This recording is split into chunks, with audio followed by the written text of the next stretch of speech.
Did you know that over 60% of beginner riders make at least one critical mistake when modifying their bikes? That means there's a good chance you might be unknowingly sabotaging your ride. Are your mods actually improving your bike, or are they secretly making it less safe, less reliable, and even illegal? In this video, we're breaking down 7 of the most common bike modding mistakes that new riders make, wasting money, reducing performance, and in some cases, making their bikes downright dangerous. Stick around to find out if you've made any of these mistakes and how to fix them before it's too late. Let's dive in. Number 1. Installing oversized handlebars. A lot of new riders get tempted by these bars, thinking they'll look cool or give them better control, but in reality, they do the exact opposite. First off, changing your handlebars isn't just about looks. It directly affects your steering, balance, and comfort. If you go too wide, you'll end up putting way more effort into turning the bike, which is especially dangerous at slow speeds. And if they're too tall, you could actually reduce your ability to control the front end properly, making emergency maneuvers way harder than they should be. Now, about safety. The higher your hands go, the less blood circulation you get in your arms, leading to fatigue faster than you'd expect. Imagine cruising on the highway for an hour, and your hands start tingling or going numb. Yeah, not exactly ideal when you're controlling a 500-pound machine at 70 miles per hour. Moreover, oversized bars can mess with your bike's center of gravity, making it less stable in corners. There's a reason most high-performance motorcycles stick to a specific handlebar geometry, because it works. Number 2. Using low-quality aftermarket parts. Low-quality aftermarket parts are one of the fastest ways to turn your bike into a rolling disaster. Cheap levers can snap at the worst possible moment. Low-budget brake pads can fade out under hard braking, and don't even get me started on knockoff engine components that wear out in half the time. A lot of these parts are made from inferior materials, with little to no quality control, meaning they might not fit properly, or could even fail while you're riding. And when you're relying on those parts to keep you safe at highway speeds, failure is not an option. Another thing most beginners don't realize? Some of these bargain parts can actually do more harm than good. Take cheap air filters. For example, they might claim to boost performance, but if they let in more dirt and debris, you're just fast-tracking your engine to an expensive rebuild. And those budget exhaust systems? Many don't meet legal noise and emissions regulations, which could get you fined or even force you to swap them out anyway.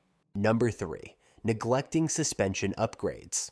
Most new riders focus on things like exhausts, fancy lights, or cosmetic changes. But suspension plays a massive role in how your bike handles, brakes, and keeps you in control. Stock suspension is built to be good enough for a wide range of riders, but that doesn't mean it's perfect for you. If you're heavier or lighter than the average rider manufacturer is designed for, your suspension might be too soft or too stiff, making your bike harder to control. A poorly set up suspension can lead to things like front-end dive under braking, instability in corners, and even a rougher ride that makes long trips a nightmare. Here, the real bad suspension can trick you into thinking you're a bad rider. You might feel like your bike doesn't respond well, that it wobbles mid-corner, or that you're fighting it through turns. But it's not you. It's your suspension failing to keep up with what you're asking your bike to do. A simple upgrade, like adjusting your preload, getting better fork springs, or even just properly tuning what you already have, can completely change how your bike feels. Number 4. Adding excessive weight with accessories. When you first get a bike, it's tempting to start throwing on every accessory you can find. Saddlebags, crash bars, highway pegs, extra lights, a massive phone mount, a cup holder before you know it. Your ride starts looking like a two-wheeled RV. And while some accessories are useful, loading up your bike with unnecessary weight can mess up its handling big time. Motorcycles are designed with a specific weight distribution in mind. When you start bolting on heavy accessories, especially towards the rear, you change the bike's center of gravity. This makes slow speed maneuvers harder, increases stopping distances, and can even affect your bike's aerodynamics at highway speeds. Have you ever seen someone struggle with a fully loaded touring bike in a parking lot? Yeah, that's what happens when weight isn't managed properly. And let's not forget suspension wear. More weight means more strain on your shocks, which can cause them to wear out faster. If you're packing on extra gear without adjusting your suspension to compensate, you could end up with a bike that feels sluggish and unresponsive. Now, does this mean you shouldn't add any accessories? Stick to what you actually need for your riding style. Number 5. Improper lighting modifications. One of the biggest mistakes new riders make is installing super bright LED or HID headlights without adjusting them properly. If your headlight is pointed too high, you're basically blasting oncoming traffic with a high beam 24/7, annoying at best, dangerous at worst. Drivers who can't see might just swerve into your lane, and that's the last thing you want.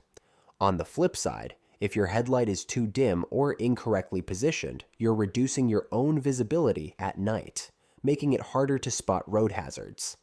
Another issue is tiny aftermarket turn signals. Sure, those sleek, barely there LEDs look cool, but if drivers can't actually see them blinking in daylight, you're just asking for someone to cut you off or rear-end you. The same goes for smoked-out taillight style, means nothing if it makes you harder to spot in traffic. And let's not forget the legal side of things. Some lighting mods, like flashing brake lights or certain colors of underglow, might not even be street legal in your area. Number 6. Unnecessary engine performance mods. You see experienced riders talking about ECU flashes, big bore kits, high flow intakes, and aggressive fuel maps, and you start thinking, yeah, I need that. But most beginner riders don't need engine performance mods, and in a lot of cases, they'll do more harm than good. First off, modern motorcycles are already pretty well tuned from the factory. Manufacturers spend years designing these engines to be reliable, efficient, and responsive. Slapping on an aftermarket exhaust without tuning your fuel system properly? That can make your bike run lean, overheat, or even damage internal components. Tossing in a high-flow air filter without knowing what you're doing, you might actually lose power instead of gaining it. Then there's the issue of control. More power sounds fun, but if you're still mastering throttle control, braking, and cornering, all that extra horsepower can get you into trouble fast. There's a reason why pros say it's better to be fast on a slow bike than slow on a fast bike. Skill matters more than raw power. And let's not forget reliability and cost. Performance mods often come with extra maintenance needs. You'll burn through fuel quicker, stress your engine more, and potentially shorten its lifespan. Not to mention, messing with your engine can void warranties, fail emissions tests, and even make your bike illegal for street use in some areas. Number 7. Ignoring professional installation. Some mods might seem simple, like swapping out an exhaust, installing a new chain, or upgrading your brakes, but if you don't do it right, you're setting yourself up for some serious problems. One of the biggest risks is safety. A poorly installed brake line, misaligned chain, or improperly torqued bolts can turn your bike into a ticking time bomb. Imagine blasting down the highway, only to find out your new handlebars aren't tightened properly, or your brakes don't work as expected.